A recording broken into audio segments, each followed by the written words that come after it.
उस रात शहर जाग रहा था। गाड़ियां चल रही थीं, लोग हंस रहे थे, स्टेशन अपनी रफ्तार में था। सब कुछ ऊपर से सामान्य लग रहा था, लेकिन अनन्या को नहीं। वो प्लेटफॉर्म के कोने में खड़ी थी, पीली सी लाइट के नीचे, गीली जमीन पर। न डरी हुई न लापरवाह, बस सतर्क। ऐसा तब होता है जब इंसान समझ जाता है कि कुछ गलत हो सकता है। भीड़ थी, लेकिन भीड़ के बीच वो अकेली थी। अगर अभी कुछ होता तो कोई आगे नहीं आता, ये बात वो जानती थी। उसने आसपास देखा, हर चेहरा अपनी दुनिया में खोया हुआ था, और उसी पल उसके अंदर एक सवाल उठा। अगर आज मैं सिर्फ एक आम लड़की हूं, तो क्या ये जगह मुझे सुरक्षित रखेगी या फिर परखेगी? उसका नाम अनन्या था। आज वो नाम बनकर नहीं आई थी, पहचान बनकर नहीं आई थी। आज वो बस ये देखना चाहती थी कि जब एक लड़की कमज़ोर मानी जाती है तो सिस्टम कितनी दूर जा सकता है। और उसे ये नहीं पता था कि ये सवाल आज सिर्फ सवाल नहीं रहेगा, ये सवाल उसकी हिम्मत। अनन्या ने ऑटो रोका, मीटर चालू हुआ और गाड़ी चल पड़ी। कुछ दूर जाने के बाद ऑटो अचानक रुक गया। ड्राइवर ने पीछे मुड़कर देखा, आवाज में सख्ती थी, मीटर से ज्यादा पैसे लगेंगे। अनन्या ने हैरानी से नहीं, शांति से पूछा, क्यों? बस यही सवाल हालात बदलने के लिए काफी था। ड्राइवर का लहजा बदल गया, आवाज ऊंची हो गई, चेहरा सख्त। आजकल लड़कियां बहुत सवाल करने लगी हैं। गाड़ी के आसपास लोग रुकने लगे, कुछ देखने लगे, कुछ सुनने लगे। कोई आगे नहीं आया। अनन्या चुप रही। वो समझ चुकी थी अब बात पैसों की नहीं रही। कुछ ही देर में पुलिस पहुंची। सवाल कम हुए, फैसला जल्दी। ऑटो वाले की बात सही मान ली गई, अनन्या की नहीं। उसे थाने ले जाया गया। रास्ते भर वो खिड़की से बाहर देखती रही। शहर वही था, लोग वही थे, लेकिन अब माहौल उसके खिलाफ था। थाने के अंदर कदम रखते ही उसे एक अलग सी हवा महसूस हुई, भारी, दबी हुई। वो हवा जो बताती है यहां आवाज ऊंची नहीं, ताकत बोलती है। और सामने कुर्सी पर बैठा था इंस्पेक्टर। उसकी नजर अनन्या पर पड़ी, एक पल के लिए रुकी, फिर वो नजर तौलने लगी। और अनन्या को उसी पल समझ आ गया, अब जो होगा वो आसान नहीं होगा। इंस्पेक्टर ने कुर्सी से पीठ टिकाई, आंखें आधी बंद, जैसे सामने खड़ी लड़की को नहीं, उसकी औकात को देख रहा हो। नाम पूछा गया। अनन्या ने शांत आवाज में बताया, पूरा नाम। उसने एक पल रुककर कहा, इतना काफी है। कमरे की हवा और भारी हो गई। इंस्पेक्टर आगे झुका, आवाज में ठंडापन था। इतनी रात को अकेली कहां जा रही थी? अनन्या ने शांत जवाब दिया, बिना सफाई दिए, बिना डर दिखाए। इंस्पेक्टर को यही बात खटकी। वो जवाब नहीं चाहता था, वो झुकाव चाहता था। कुर्सी खिसकी, एक सिपाही पास आकर खड़ा हो गया। कमरे में अब 2 नहीं 3 लोग थे, लेकिन ताकत सिर्फ एक तरफ थी। अनन्या को महसूस हो रहा था, अब सवाल जानकारी के लिए नहीं पूछे जा रहे, अब सवाल दबाने के लिए है। उसने एक पल के लिए इधर उधर देखा। कोई खिड़की नहीं थी, कोई रास्ता नहीं, बस दीवारें थीं। और सामने बैठा एक आदमी, जिसके हाथ में कानून से ज्यादा घमंड था। इंस्पेक्टर ने मेज पर उंगली मारी, सीधे सीधे बोलो। अनन्या ने वही जवाब फिर दोहराया, शांत, साफ। और उसी पल उसे समझ आ गया, यहां सच बोलना सबसे बड़ी गलती है। इंस्पेक्टर ने कुर्सी से उठकर थोड़ा आगे कदम बढ़ाया। अब वो बैठा नहीं था, अब वो सामने खड़ा था, अनन्या के और करीब। आवाज नीचे थी, लेकिन उसमें दबाव था। इतनी रात को लड़कियां यूं ही बाहर नहीं घूमती। ये सवाल नहीं था, ये आरोप था। अनन्या ने सिर उठाया, आंखों में कोई सफाई नहीं थी। वो बोली नहीं। उसकी खामोशी इंस्पेक्टर को और चुभी। सिपाही ने कुर्सी खिसकाई। एक और सिपाही दरवाजे के पास आकर खड़ा हो गया। अब कमरा और छोटा लगने लगा। अनन्या समझ चुकी थी, अब यहां हर सेकंड उसके खिलाफ है। इंस्पेक्टर ने मेज पर हाथ मारा, जोर से नहीं, जरूरत से ज्यादा। सीधे सीधे जवाब दो। अनन्या ने वही किया, सीधा जवाब, ना ऊंची आवाज ना डर। यही चीज गलत थी।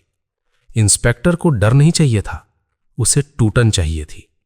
उसने सिपाही की तरफ देखा। सिपाही आगे बढ़ा, एक कदम। अनन्या को धक्का नहीं दिया गया, बस रास्ता रोका गया, ये बताने के लिए अब पीछे जाने का कोई रास्ता नहीं। कमरे की हवा और भारी हो गई। नाम फिर पूछा गया। इस बार आवाज में धैर्य नहीं था। अनन्या ने फिर वही जवाब दिया, इतना काफी है। थोड़ी देर पूरे कमरे में सन्नाटा रहा। फिर हंसी आई, इंस्पेक्टर की, सिपाहियों की। हंसी में मजाक नहीं था, हंसी में तौहीन थी। आजकल बहुत अकड़ आ गई है। ये वाक्य हवा में नहीं था, ये जमीन पर गिराया गया था, सीधे अनन्या के सामने। उसने कुछ नहीं कहा, लेकिन उसके अंदर कुछ हिला। इंस्पेक्टर ने इशारा किया। सिपाही और पास आया। अब अनन्या और दीवार के बीच ज्यादा फासला नहीं था। इतनी रात को बाहर रहना किसे सिखाया? अनन्या ने जवाब दिया। तुम्हें यहां से नहीं जाना चाहिए। No response. शांत, जवाब दो। बिना सफाई। यही शांत आवाज अब गलत साबित की जा रही थी। इंस्पेक्टर का चेहरा सख्त हो गया। अब यह पूछताछ नहीं थी, अब यह काबू करने की कोशिश थी। पहला थप्पड़ अचानक नहीं था, वो धीरे से आया, पर इरादे के साथ। अनन्या का सिर एक तरफ झुका। कमरे में एक पल के लिए सब रुक गया, सिपाही भी। अनन्या की आंखें झुकी नहीं, यही सबसे खतरनाक था। इंस्पेक्टर ने उसे देखा, फिर दोबारा, जैसे यकीन कर रहा हो कि सामने खड़ी लड़की टूटी क्यों नहीं। सिपाही ने उसका हाथ पकड़ा, जोर से नहीं, काबू में रखने के लिए। अनन्या दीवार से टकराई। दर्द हुआ, लेकिन आवाज नहीं निकली। इंस्पेक्टर ने कहा, यहीं रहोगी जब तक अकल ना आ जाए। अनन्या ने धीरे से आंखें बंद की। उसके दिमाग में कुछ और चल रहा था। बर्फीली रातें, कठोर ट्रेनिंग, एक आवाज, दर्द दिखाया नहीं जाता। जब दूसरा सिपाही पीछे से पास आया, अनन्या का शरीर अपने आप हिला। कोहनी पीछे गई। सिपाही जमीन पर था। अब कमरे में शोर था। कुर्सी गिरी, आवाजें उठी। इंस्पेक्टर चिल्लाया, मारो इसे। अब कहानी पूरी तरह बदल चुकी थी। डंडा उठा, हाथ कांप नहीं रहा था, नीयत साफ थी। अनन्या ने डंडा पकड़ा, एक झटके में कलाई घुमी। इंस्पेक्टर आगे झुका, घुटना पेट में गया, सांस अटक गई। अब हंसी नहीं थी, अब डर था। बंदूक निकली। कमरा एकदम शांत। अनन्या रुकी, डरी नहीं, बस रुकी। उसी पल फोन बजा। इंस्पेक्टर चिल्लाया, काटो। लेकिन कॉल ऊपर से थी। एक नाम लिया गया, कैप्टन अनन्या सिंह। कमरे का रंग बदल गया। हाथ कांपने लगे। बंदूक नीचे आई। अनन्या ने अपना आईडी कार्ड मेज पर रखा। Indian army. अब शब्द नहीं थे, अब सिर्फ सच्चाई थी। इंस्पेक्टर ने सिर झुका लिया। माफी मांगी गई। अनन्या ने कहा, माफी मुझे नहीं चाहिए, माफी उस हर लड़की को चाहिए जो यहां बिना पहचान आती है। इंस्पेक्टर ने कुर्सी वापस खींची। अब वो बैठा नहीं था, अब वो सोच रहा था। आंखें अनन्या पर टिकी थीं, लेकिन अब नजर में पहले जैसा यकीन नहीं था। कमरे में खड़े सिपाही एक दूसरे को देखने लगे। पहली बार उन्हें समझ आया, मामला हाथ से फिसल सकता है। इंस्पेक्टर ने गला साफ किया। आवाज पहले से धीमी थी। तुम्हें पता है तुम किससे बात कर रही हो? अनन्या ने जवाब नहीं दिया। उसने बस नजरें उठाईं।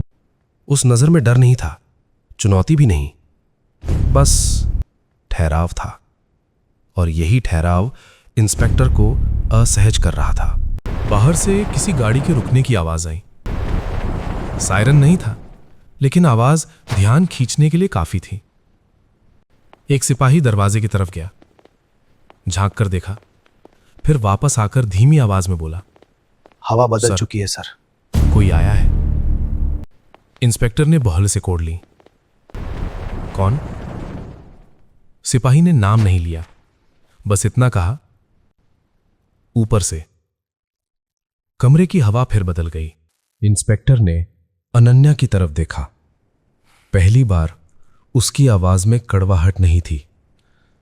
तुमने किसी को फोन किया? अनन्या ने सिर हिलाया।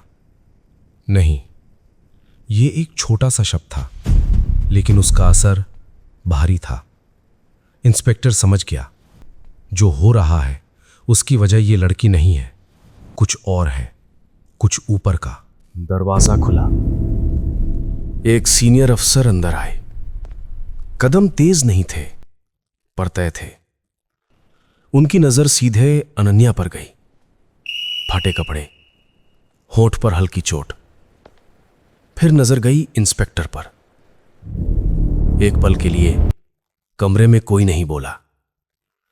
फिर सीनियर अफसर ने सिर्फ एक सवाल किया, यहां क्या हो रहा है? इंस्पेक्टर ने जवाब देने की कोशिश की। शब्द निकले, लेकिन आवाज वैसी नहीं थी।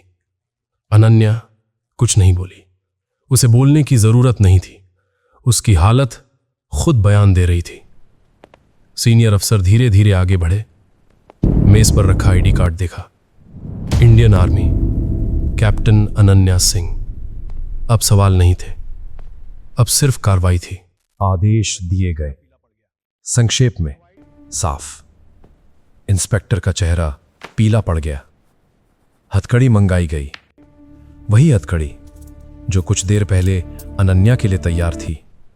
अब दिशा बदल चुकी थी। अनन्या ने कुछ नहीं कहा। वो जानती थी ये जीत नहीं है, ये सिर्फ एक सच्चाई का सामने आना है। एक सीनियर अफसर उसके पास आकर रुके। आवाज धीमी थी। आप ठीक हैं? अनन्या ने सिर हिलाया। ठीक शब्द नहीं था, लेकिन उस पल उसके पास कोई और जवाब भी नहीं था। कुछ कागजात साइन कराए गए, कुछ औपचारिक सवाल पूछे गए। अनन्या ने सबका जवाब दिया, शांत, बिना शिकायत, जैसे ये सब उसके लिए नया ना हो। थाने के बाहर लोग जमा होने लगे। कोई वीडियो बना रहा था, कोई सवाल पूछ रहा था। अनन्या सीधे बाहर निकली। ना कैमरे की तरफ देखा, न भीड़ की तरफ। उसकी चाल शांत थी, लेकिन मन के अंदर कुछ भारी था। रात खत्म हो रही थी। आसमान हल्का हल्का उजाला लेने लगा था। अनन्या ने एक गहरी सांस ली।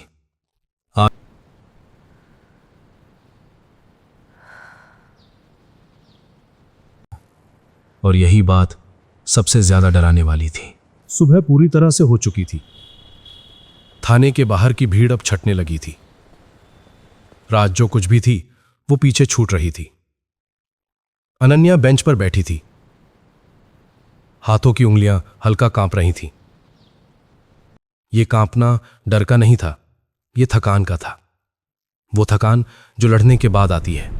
घर लौटते वक्त गाड़ी की खिड़की से वो बाहर देखती रही। शहर वही था, सड़कें वही थी, लोग अपनी जिंदगी में लौट चुके थे, जैसे कुछ हुआ ही ना हो। पर अनन्या जानती थी कुछ तो बदला है, भले बाहर नहीं, अंदर। घर का दरवाजा खुला। मां सामने खड़ी थी।